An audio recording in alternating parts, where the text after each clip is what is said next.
Ky emision mundësohet nga dhe është pjesë e fushatës për zgjedhjet lokale në Maqedoni. Përshëndetje zotëri Megjiti. Përshëndetje Anar. Si e? Mirë. Si shkon puna? Mirë duket. Mirë duket? Mirë. Do ta shohim të dielën. Diellën, normal. Çka do ndodhi me 20-in? Po se duket do të me lanë qeverinë me shku ka komunë. Po? A nëse ndodh që e kundërta? Mendoj se opinioni më njeh që nuk e iki përgjithësisht politike. Po të isha ashtu do kisha ndel qeveri dhe do kisha nominu dikën tjetër. Po beteja është diellën, fushata veçmosh në përfundim me sipër, sovrani qytetari do të thotë fjalën e vet dhe atë fjalë do e respektoj. Shumë mirë. Do nisni në komunë, normalisht se shumë gjëra nuk bëhen vetë si i zet. Tregom çka do ndodhje edhe kush do jetë ekipi jot nëse zgjidheni kryetar. Po nëse e marrim dhe analizojmë prej ekipit me cilin duhet ta nominojmë tash, jo pas e ty në komunë, është lista e këshilltarëve. Dhe nëse analizoni, shihni që është një listë me profesionista, listë njerëz të dëshmuar, njerëz të realizuar. Bile ka edhe një porosi që fitoria e vlenit, pra nuk do jetë fitore për vlenin, po do jetë fitore për qytetarin dhe për shqiptarët. Për shkak në krye të listës është Muhamet Murtezi, i cili vjen për herë të parë në politikë.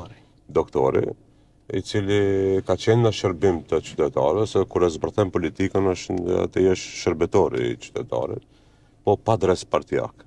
Edhe kësaj radhe ai nuk ka vesh dresin partijak, as LD-s as vlenit, po e kemi si bartës liste, e kam si krah, sepse vlerësoj që Çajiri ka 27 këshilltar, dhe si një lloj kryetar parlamenti i Çajirit, ku duhet ata 27 të orienton drejt interesit të Çajirit, interesit të qytetarit, pra të jetë mbi politikën ditore. Në këtë frymë pra edhe administrata do jetë ekipuar me njerëz fillimisht pra profesionista që mund të bëjnë më të mirën për Çajirit e mandej ato bindjet partijake e tjera. Ku është kryetari deri tani? Është i angazhuar pra në ekipin tim, është i fokusuar në lagjen ku jeton, në lagjen e Fushtapanës, ku ka projekte të shumta, pra sot tash aty parë e filluam, pra është projekte infrastrukturore prej në cep të Fushtapanës dhe në fushatën der. Do të thonë ka qenë fokusuar. Nuk e keni më çe. Jo. Okej. Tregom menaxhimi me, domethënë ato njerëzit që janë brenda në BDI, në administratë, se ka njerëz që janë të interesuar që punojnë në administratën e komunës tash, a do t'i prekni, a do ndryshoni vendin e punës, pasi kjo është shumë e rëndësishme për ta. Venhar, mendoj që duhet ta pranojmë që është demokratizuar skena politike, është relaksuar skena politike. Ne po vim pa në përfundim të fushatës zgjedhore, të raundit parë, duke pas parasysh që kemi kontribuar në drejtim se tash nuk ka 7-8 kandidat, pra shqiptarët nuk janë të përqarë, po janë të koncentruar në 2 tabore, pra është fakturizuar vota shqiptare, deri tash nuk ka asnjë incident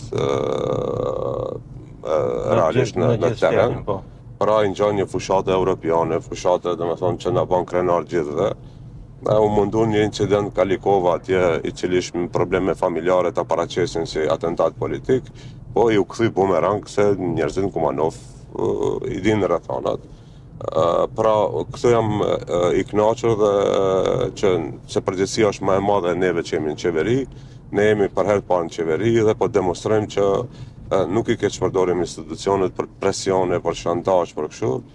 Edhe këtë nuk e thënë vetëm sa për ta thonë, i vetmi vend ku zhvillohen presione, shantazh janë në ndërmarrjet publike të qytetit të Shkupit, ku aq shumë i kanë ngarkuar ato ndërmarrje, ku ka 20% administratë, 80% punëtor krau që duhen në higjenë, në paqe këto. dhe 3 muaj nuk kanë rroga, janë presion që të shkojnë për tubime, të votojnë kështu apo ashtu. Që ti marrin rrogat. Edhe unë du ta rezimoj, domethënë që asnjë punëtor, domethënë nuk do preket pa marrë parasysh bindjeve politike. Vetëm ju bëj apel që mos bind prej shantazheve dhe presione, po të votojnë ashtu si vlerësojnë ata, le të votojnë për më të mirin. Okej. Në 100 ditë si do duket? Mendoj se në fusha 100 diqin mund ta promovon kundër kandidati im. Unë 100 diqin e bona para se të zgjedhem, sepse këto 3 muaj Çajiri është kantier ndërtimi. Duke fillu, nuk ka cep të Çajirit që nuk punohet. Pra, këto 15 muaj ne nuk kemi luajtur futboll dhe basket në zyrët tona, po ne jemi marrë me përkushtim çdo ditë me projekte, në shërbim të qytetarëve, sepse e dini që për realizim projekteve ka disa faza, domethënë është ideja, po projektimi, po leja ndërtimit, po tenderimi, po zgjedhja e ndërmarrjes. Dhe kjo ka qenë arsyeja që janë koncentuar projekte tash këto 100 diqin para zgjedhjeve lokale. Pra nuk ka nevojë pra ta marrë detyrën e kryetarit të komunës për të bërë diçka për Çajirin. Po këto 3 muaj është bërë për Çajirin sa s'është bërë 50 vite të kaluara. Kur niset me fushatën që të dy, premtimet mëdha edhe niset edhe punë, më dukte se do ta ndërtoni Çajirin, domethënë katin e dytë Çajirit, pasi kati i parë është përfunduar, është i ngulfatur.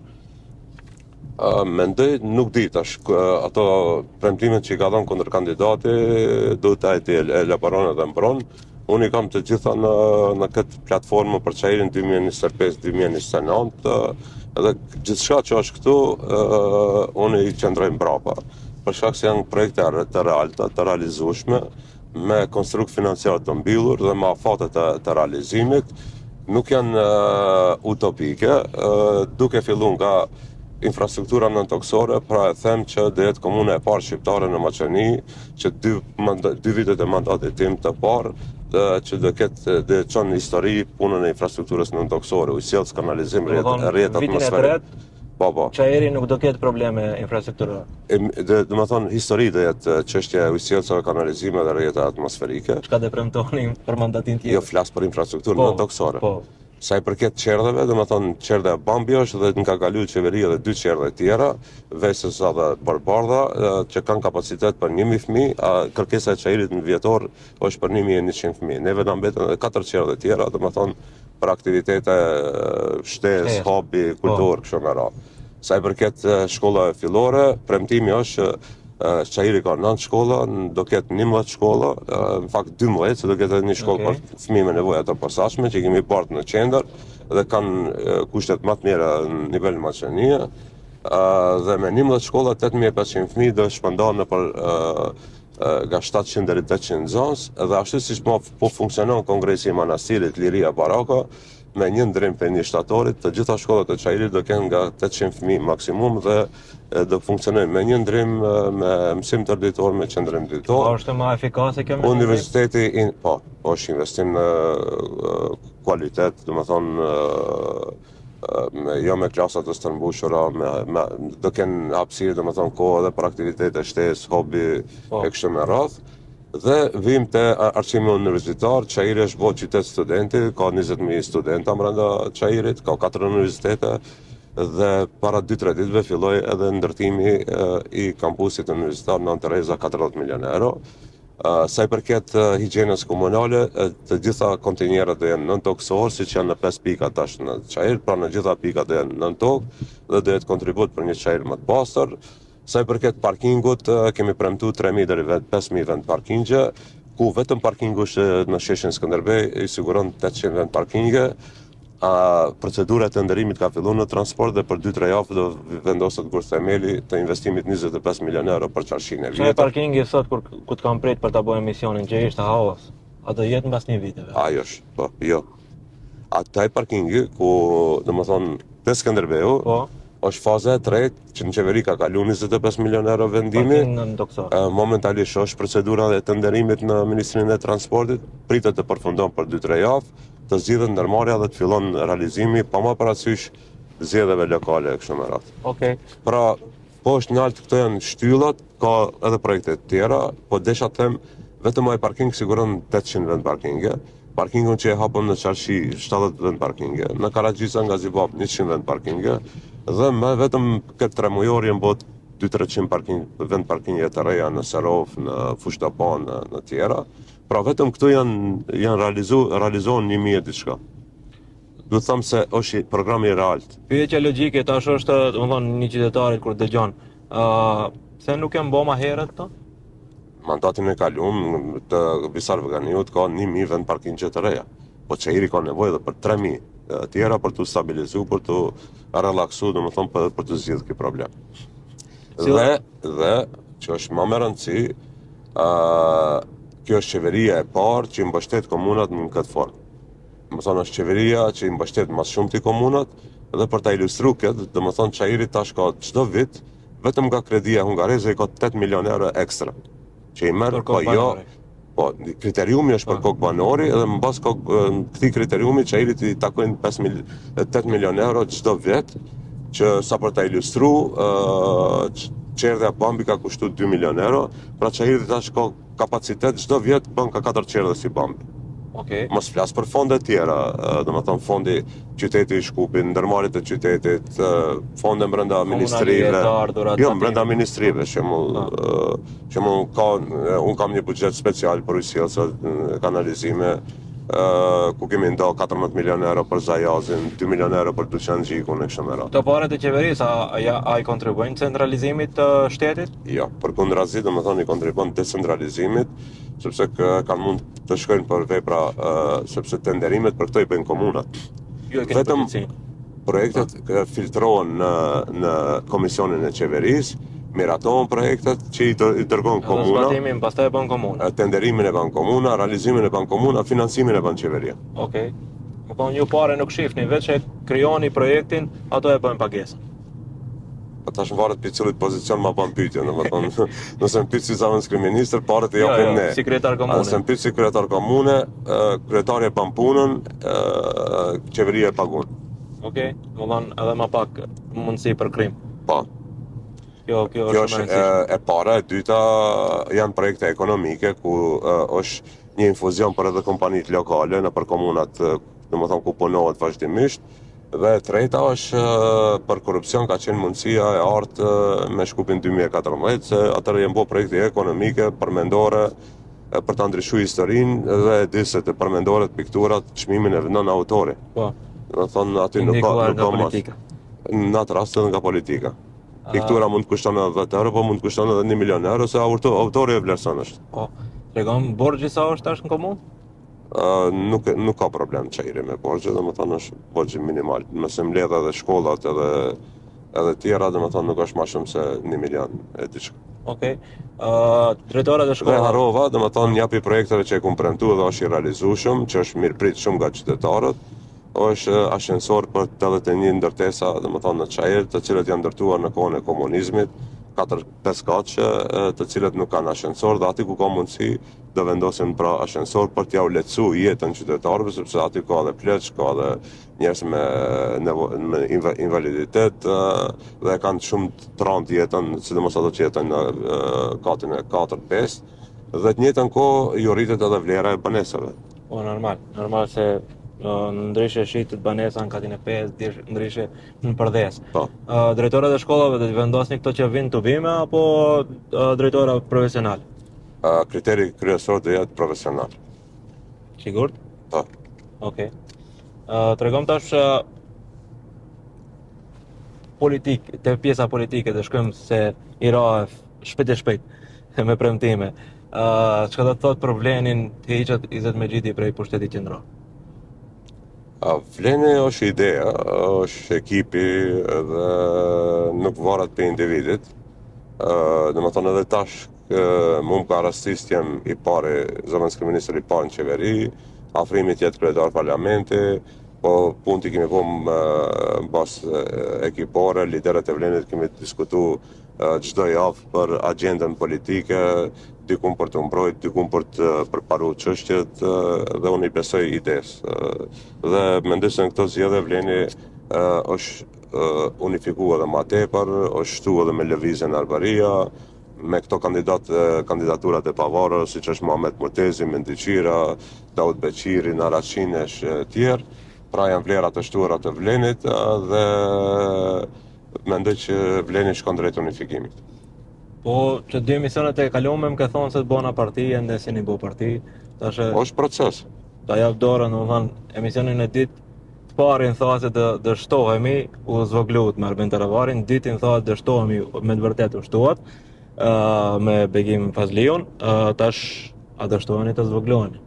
Deri në emisionin e 4. Arben Taravari ka shku, po ato që i njohin rrethonat në Aleancë, do i ndodhe e njëjta që i ndodhi liderit të vërtet të Aleancë, domethënë për shqiptarët, nëse nuk ja falën Ziadin Selës që shkoi te Aliu, aq më pak dia falën zotit Taravari, edhe në rastin e parë edhe dytën 90% e elektoratit të Aleancës ka mbet me Vlenin dhe jo me AKI-n apo me BDI-n, kështu që edhe aty pjesërisht ta pranoj, domethënë që Arveni ka shku, po elektorati i Aleancës ka mbetur me Arben Feton edhe me Vlenin.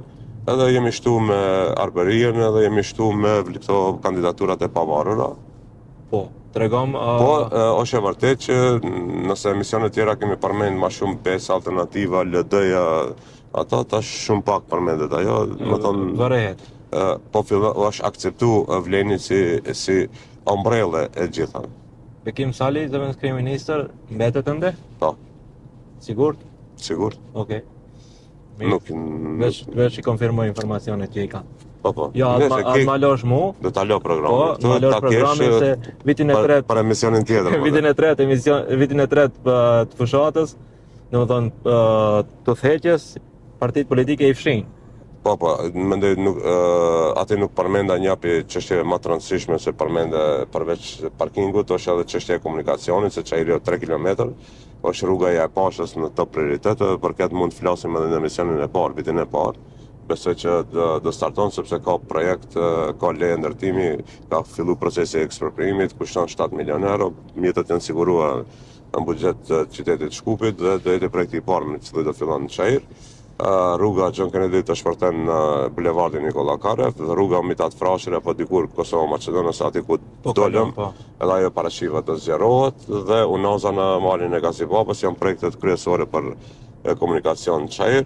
Po kësaj jashtem se Çajiri nuk mund shihet si izolum, duhet jashtem edhe rrugën me bulevardin Bosnjë Hercegovina dhe Slovenia, duhet të bashkangjitet nga një anë Kroacia dhe Malizi, se kështu i kanë emërtuar në atë kohë, që mundëson dalje prej autokomande në Gjoqë apo në Saraj. Turizmi në komunë, je keni një diamant në komunë që nuk dini ta mirëmbani, që foli 30 vjet e kalume. Tregom çfarë do bëhet me çarshin. Që nuk dim, nuk pajtohem, domethënë që duhet bëhet më tepër pajtohem. Që po bëjmë maksimumin me vetë faktin që 25 milion euro janë nda dhe po hynë në qashit vjetër, nuk besoj që ka një prej periudhës osmane deri tash. Do thonë as komunizëm, as prej viteve 90 deri tash nuk mba mend qarshia që ndoj qeverit vendose në një mbledhje qeverie 25 milion euro të ndan për zgjedh problemin kryesor të qarshis, parkingun në toksor apo parkingun, që sigurojmë ofër 1000 vend parkinge për qarshin, dhe kjo është... Ato janë 1000 familje brenda ditës në qarshi. Për jashtë. Po, se ka 700 dyqane, pra këtë e zgjedh me çështjen problemi kryesor të qarshis. Qarshia për momentin, domethënë i ngjan taksimit, i ngjan qendrave të vjetra evropiane, ku frekvenca është 8 e lartë e njerëzve, a para 10-15 viteve u shndru në muzej dhe pas orës 5 nuk ishte asnjë njeri gjallë, për shkak se nuk ishte ndriçim, nuk ishte rregulluar me kaldërma, i koncentruam aktivitetet kulturore, i vendosëm studimet e disperzuara të Universitetit të Tetovës, studentët e vonë. Pra tash me parkingun mendoj se qarshia e merr atë finalen. Tjetra që është ndryshimi që ka ndodhur më herët para 10-15 viteve, domethënë turistat që kanë ardhur në qarshi kanë lëviz qarshi edhe nuk kanë pas asnjë dyqan pa rekvizite, nuk kanë pas shumë pak lokale ku tulen edhe ata. Nuk ka pas. Një fapull. Dhe në fund mbrëmje kanë shku kanë fletë në komunën e Qendër, komunën e Karposhit, komunën e Aerodromit, sepse atje kanë qenë të koncentruar me hotelet, në Çajër s'ka pas asnjë hotel. Okay. Sot ta them me përgjithësi që në Çajër ka mbi 50 hotele. Dhe ato kryesisht janë një pronar, domethënë lokal, janë banor të Çajrit. Edhe me Airbnb edhe kështu, domethënë po thjesht pra është mundësi e re, potencial i ri. Shpresoj se në emisionin tjetër do të ketë lëvizje diçka, edhe shpresoj se nuk sakatohet vleni mbas zgjedhjeve, duke u marrë parasysh rezultatet në zgjedhje. Ajo është çështja sovrore, çështja e votuesit, ne jemi mundu ta bëjmë më të mirën. Mendoj që votuesi i dha shans vlenit të bëjë ndryshimin, të jetë pjesë e qeverisë. Besoj që do jap shans edhe në nivel lokal që të ketë 2 pushtetet, 4 vite vlenit të qeverisë që në nivel qendror dhe nivel lokal, dhe mandej votuesi pas 4 viteve apo 3 vite ku do parlamentarët ta ketë mundësinë e krahasimit ndërmjet AKI-s, punës tyre 20 vjeçare dhe punës së vlenit në 4 vjet. Tregom, a japësh dorën Bujar Osmanit nëse fiton? Po. Po? Po. Okej. Edhe pastaj a do të vijë momenti ti nëse fiton të kthehesh prap politikën madhore, të lësh prap Çajirin? Jo, ndëmirëm edhe me politikë madhore, jam edhe një për liderëve të vlenit, po për pozicionit kryetar komune. Bile do kemë edhe ma tepër kohë të përkushtohem konsolidimit subjektit, strukturës edhe politikave partijake. A do thot fituesi në zgjedhjet në Tetof ose në Çajir mes juve dhe Kasami, nëse njëri fiton ai bëhet kryetari i vlenit? Se kemi menduar se mendojmë që 2 do fitojnë. Shpresoj se zgjedhjet janë do jenë pasqyre kësaj fushatës që me të vërtet kanë qenë korrekte sjelljet mesin tuaj, edhe do përfaqësoni që ashtu si duhet qytetarët pasi Çajirasit e meritojnë të kenë një sjellje demokratike në ditën e zgjedhjeve. Kemi bo maksimumin, bile edhe shumë pak kemi përgjigj në ofendimet, në kërcënimet, në gjitha asaj fushatet zezë nga AKI, hiq ma larkë që edhe mbram, domethënë vazhdojnë me ato term me arogancën, me ofendime, duke fillu edhe më e keq është nga i pari Ahmeti, i cili dikur e kemi njohur si i urtë, i qeti. Mirë po për atë mendoj që do ndëshkohet nga qytetari, nga votuesi. Ne e kemi vlerësuar qytetarin që ka evolu qytetari bashkë me ne si politikbërës, që nuk jemi në vitet 90-ta që me fraza dhe slogane vratë dalim në zgjedhje, po kemi dalë para qytetarit këtë në zgjedhje lokale me program konkret, domethënë me platformë konkrete, me projekte konkrete. Pra jemi përqendruar te problemet lokale, te zgjidhjet lokale dhe te programet lokale, ndallim nga kundërshtarët tanë, të cilët janë marrë me bomba atomike, me lufta bërthamore, me si është prish Jugosllavia, me sloganet që mendoj i ka dalë boja dhe janë të pajatshme. Nacistë. Faleminderit. Ky emision mundësohet nga dhe është pjesë e fushatës për zgjedhjet lokale në Maqedoni.